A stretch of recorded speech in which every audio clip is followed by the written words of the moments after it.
Chers téléspectateurs de la radio-télévision La Voix de la démocratie congolaise, Panorama d'Afrique, bonjour et bienvenue à cette chaîne qui vous fait toujours vivre l'ambiance et les activités que vous aimez bien et surtout l'actualité en République démocratique du Congo.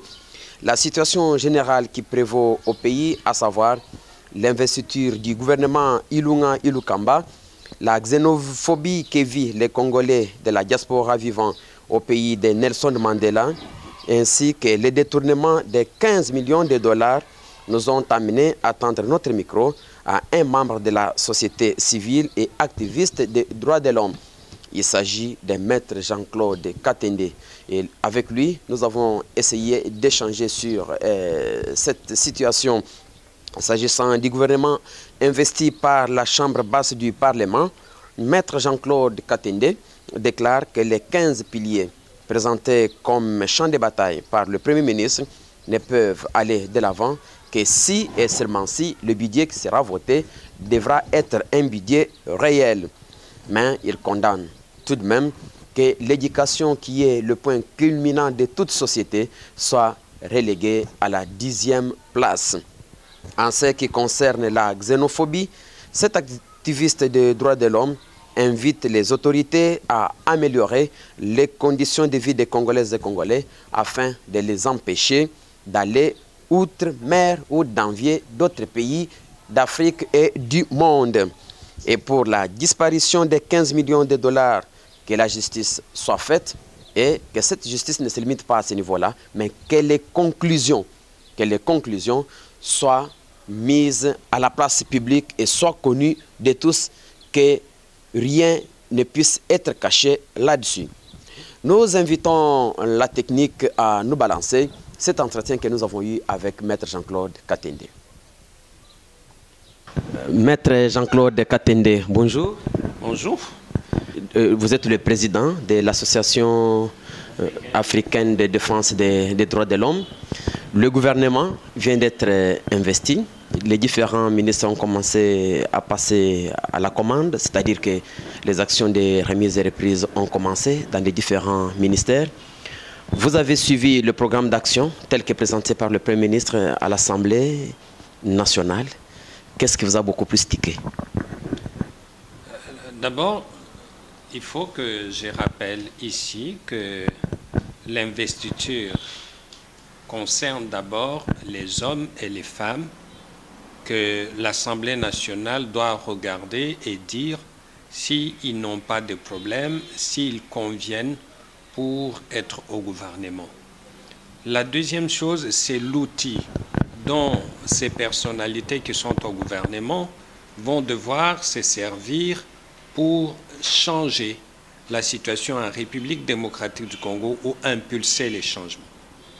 C'est particulièrement cet outil qui est le programme du gouvernement qui nous a intéressés et nous avons constaté qu'au lieu de présenter un programme d'un gouvernement digne de la République démocratique du Congo, le Premier ministre a présenté un document avec des intentions.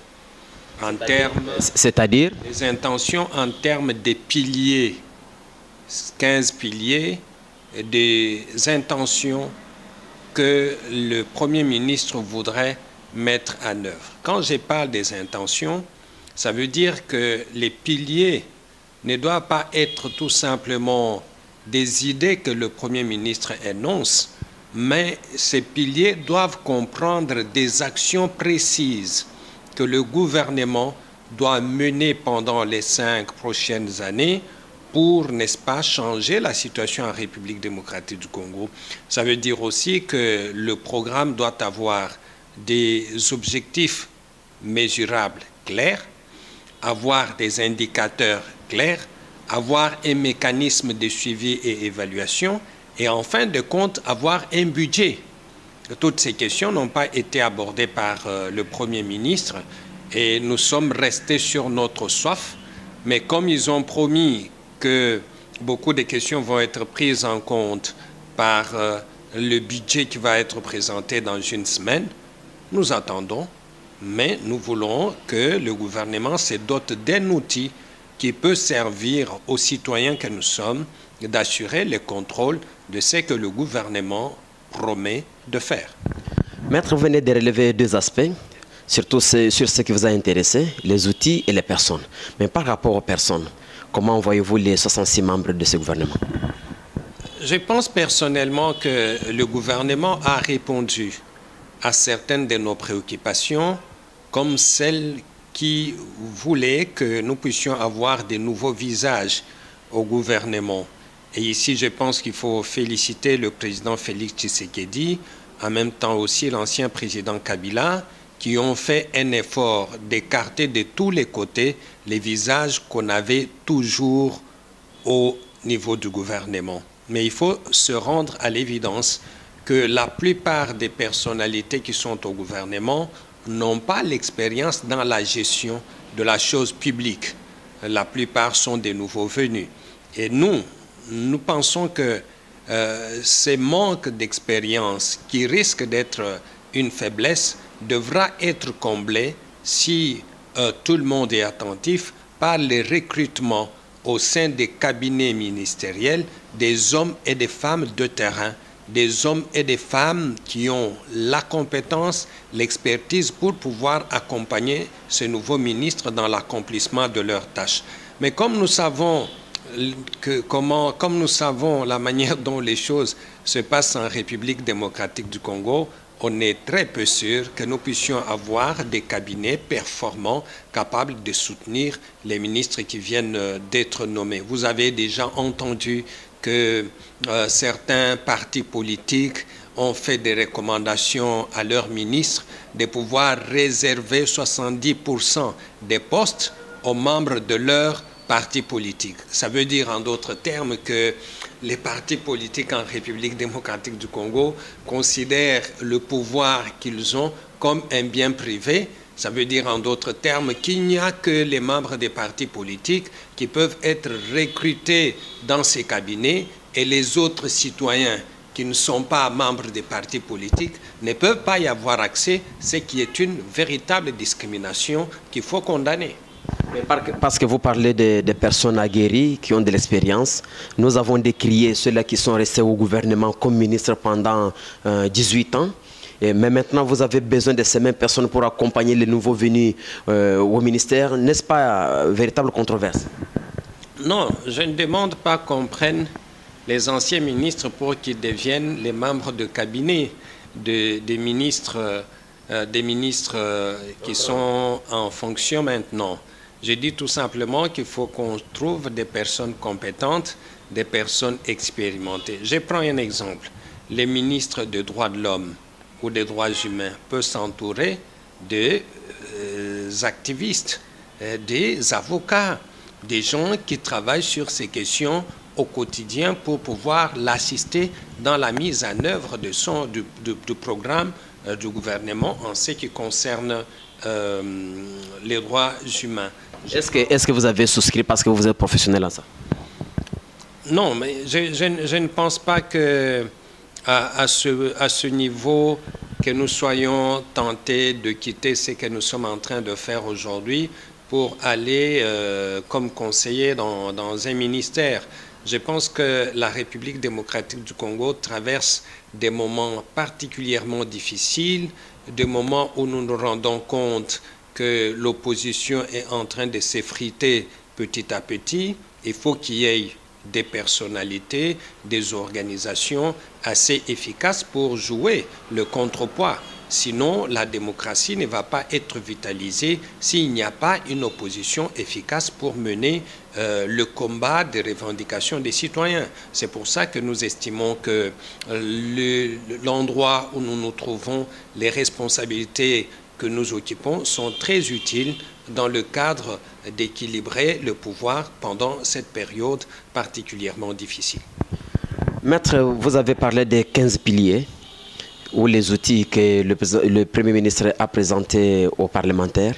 Mais parmi ces 15 piliers, quel est le pilier qui vous a beaucoup plus fondu? Bon, il faut dire qu'il y a 15 piliers. Nous avons seulement été étonnés par le fait que le premier pilier soit constitué des questions liées à l'état de droit. Et quand vous regardez bien, vous allez voir aussi que les questions liées à l'éducation, les questions liées à la santé sont reléguées au pilier après les 10e. Je pense quand même que pour un pays qui veut se relever, l'éducation doit être parmi les priorités des priorités. Et le président de la République a bien fait, n'est-ce pas, d'avoir décrété la gratuité de l'enseignement primaire. C'est une bonne chose. Nous aurions voulu que ce pilier soit le premier et qu'il soit suivi des questions liées à la santé. Comment vous allez développer votre pays avec un peuple malade?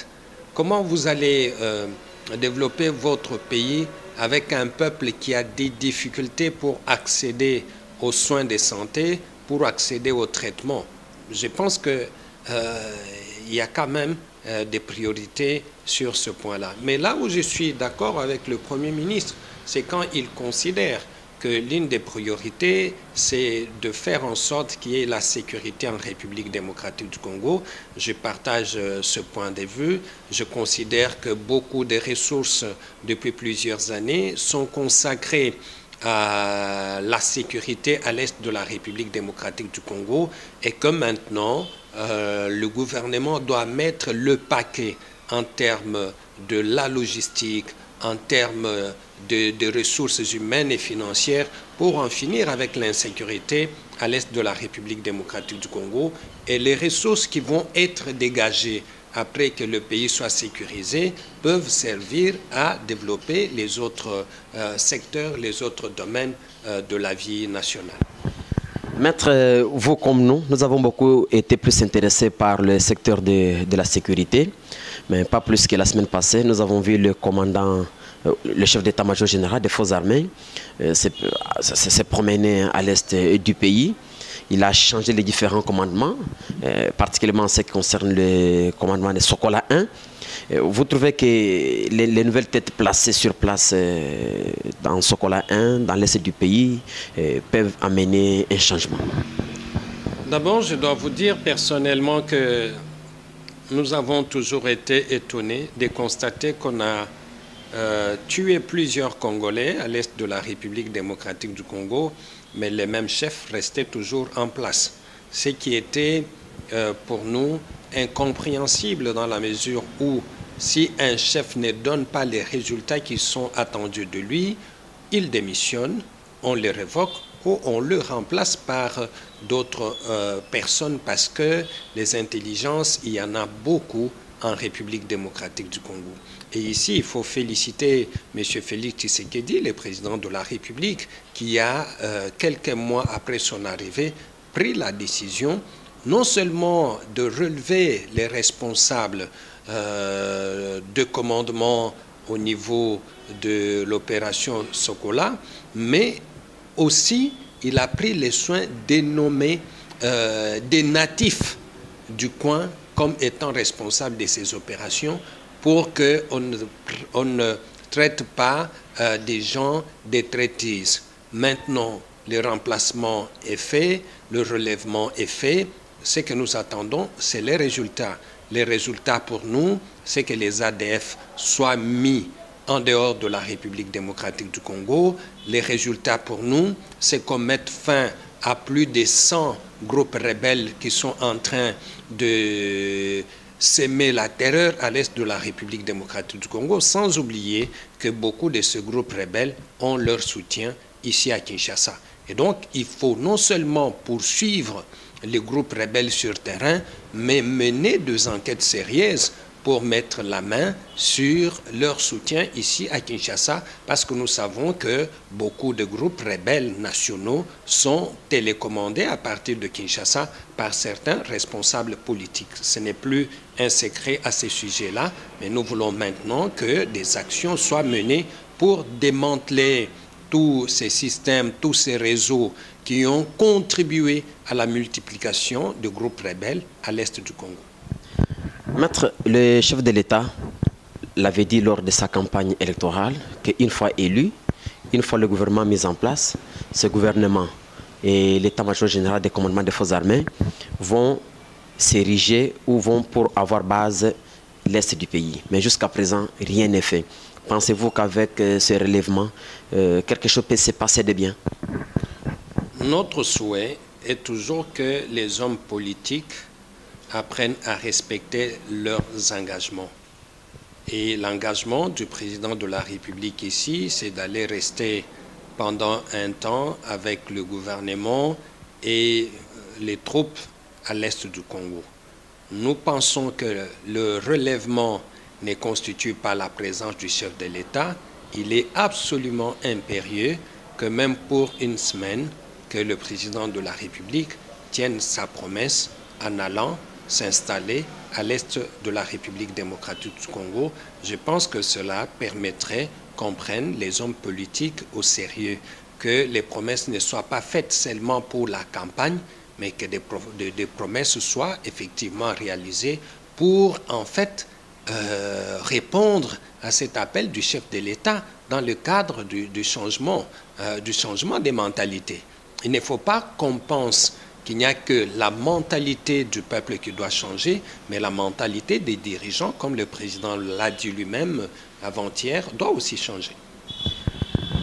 Maître Jean-Claude Katende, vous êtes le président de l'ASADO.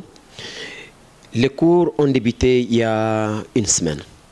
La gratuité a été lancée par le chef de l'État. Vous, en tant que grand activiste des droits humains, avez-vous reçu des plaintes des parents, des sociétés ou des gestionnaires? Je dois vous dire que nous devons encore une fois de plus féliciter le président de la République qui a pris l'engagement, n'est-ce pas, d'activer cette disposition 43 de la Constitution qui oblige l'État à offrir aux Congolais, aux jeunes à l'âge d'aller à l'école, la possibilité d'étudier gratuitement, mais aussi obligatoirement. Nous ne sommes pas encore arrivés dans la phase de l'obligatoire, mais au moins la gratuité a eu lieu. Et dans beaucoup d'écoles, les parents qui avaient déjà payé les frais pour soutenir les écoles ont été remboursés, mais il y a quand même d'autres écoles où cela n'est pas encore fait. Et vous savez que quand il y a des changements comme ça, ça prend du temps pour que tout le monde comprenne.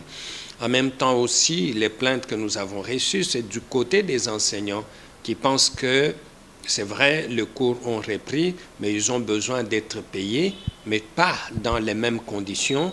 Il faut que leur salaire soit revu. Cela a totalement notre soutien parce qu'il ne faut pas seulement une éducation gratuite, mais il faut surtout une éducation de qualité. Et c'est pour ça que nous avons estimé que pour arriver à l'éducation de qualité, il faut que le président de la République mette en place avec le gouvernement une feuille de route. Cette feuille de route doit avoir plusieurs phases pour arriver non seulement à la gratuité de l'enseignement, mais aussi à la qualité de l'enseignement. Dans cette feuille de route, pour nous, la première phase, c'est de faire l'évaluation de tous les enseignants qui donnent cours aux primaires sur l'étendue de la République démocratique du Congo, pour voir qui sont compétents et qui ne le sont pas. Ceux qui ne le sont pas, doit-on les renvoyer ou les former pour qu'ils soient à mesure de donner l'éducation de qualité? Ça doit être fait.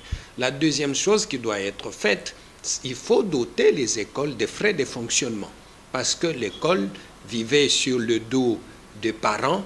Aujourd'hui, il faut que l'État mette des frais de fonctionnement à la disposition de toutes les écoles publiques. Troisième chose, il faut que les salaires des enseignants soient revus pour permettre à un enseignant de se consacrer à l'éducation des enfants, à ne pas être troublé comment il va scolariser ses propres enfants, comment il va manger, comment il va payer les loyers, que toutes ces questions soient prises en compte par l'État congolais. Quatrièmement, il y a la question de la logistique, la question des infrastructures. Je pense que l'école doit être modernisée. Il faut faire en sorte que de nouvelles écoles soient construites, pas des écoles comme nous les voyons aujourd'hui, construites après une année, il y a des fissures partout. Mais on doit investir dans l'éducation en construisant les écoles comme les Belges l'avaient fait. Aujourd'hui, nous avons certaines écoles qui ont été construites il y a plus de 80 ans, qui sont toujours viables. Mais les Belges étaient un étranger, mais ils comprenaient que l'éducation était importante. Mais nous-mêmes, quand nous avons pris la direction de notre pays, combien d'écoles avons-nous construites et ces écoles sont de quelle qualité? Voilà pourquoi nous estimons qu'il faut que cela soit dans la feuille de route et en même temps aussi, on doit tenir compte du fait qu'un enseignant ne peut pas contrôler plus de 100 élèves dans une classe.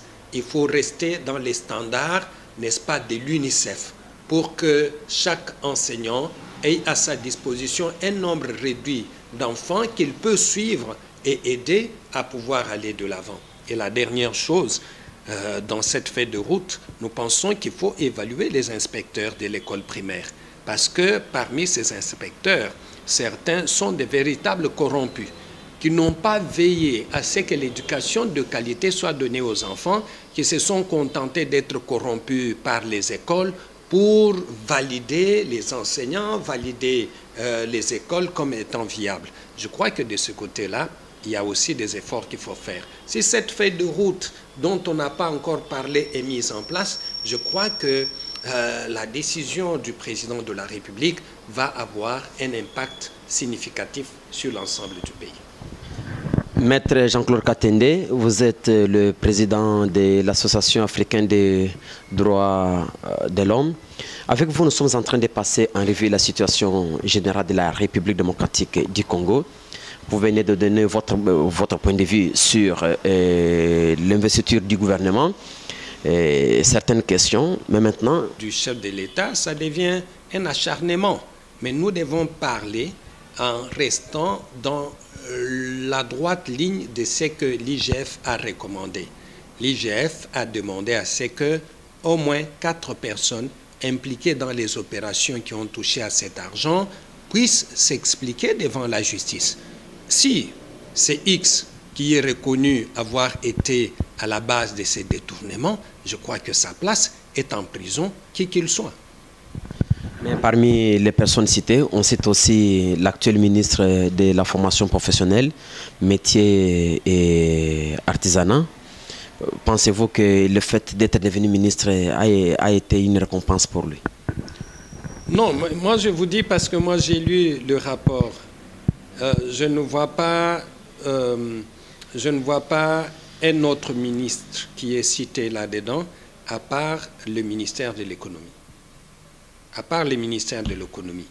C'est le directeur de cabinet du chef de l'État, les ministres à l'économie, le conseiller en matière de questions financières du ministre à l'économie et le secrétaire général à l'économie. Ce sont là les 4 personnes que l'IGF identifie. Et nous souhaitons que les 4 soient entendus par la justice et que chacun apporte ce qui les disculpe et que l'IGF soit aussi entendu. Et qu'à la fin, vous voyez, ce qui est un peu dommage, c'est le fait que la justice peut même classer les dossiers sans suite. Mais ce que nous voulons est qu'on nous explique l'argent est parti où. Le président de la République a fait un speech hier dans lequel il n'a pas mentionné les questions qui préoccupent les Congolais. Aujourd'hui, les questions qui préoccupent les Congolais, c'est l'éducation gratuite, qui est une bonne chose, mais qui pose quelques problèmes sur lesquels les parents continuent à s'interroger. La deuxième question qui préoccupe les Congolais, c'est cette histoire de 15 millions de dollars. Pour un pays qui n'en a pas assez, on ne peut pas permettre à quelques individus de s'accaparer d'une somme aussi importante au détriment de l'État congolais.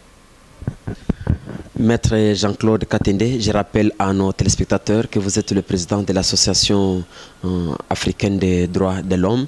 Avec vous, nous avons fait l'autopsie de la situation en République démocratique du Congo. Nous vous disons merci. C'est moi qui vous remercie. Merci de votre aimable et sympathique attention. Merci de nous suivre partout à travers le monde. Vous pouvez nous suivre sur www.mediaforafrica.net. Là, c'est en image et en intégralité. Et vous pouvez aussi nous suivre pour nos informations générales sur www.lavdc.net. et sur notre page YouTube Info RD Congo. Nous disons merci à Don Kaimbe et José Kapajika pour la réalisation et la coordination. Nous disons merci à tous nos auditeurs qui nous suivent à partir des États-Unis d'Amérique, de Stockholm en Suède, en Afrique et partout. Merci derrière la caméra, Abigail et Joséphine. Et je suis Raphaël Tchananga à partir de Kinshasa. Merci et à la prochaine.